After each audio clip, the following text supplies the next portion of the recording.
The person most likely to snore on the tour bus is Curtis. Curtis. Curtis. Curtis Finch.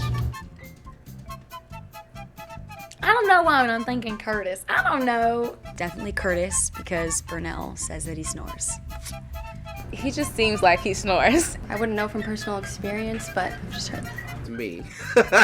And I know a lot of my friends said that. So I'm going to kill you guys. The most likely person to snore on the tour bus would be Devin. I'm saying that because he's my roommate now and I've experienced it. The other night I couldn't sleep. Paul Jolly. I remember last night, he woke me up because it was like this monstrous roar. And yeah, I look and he's just... So, Paul Jolly.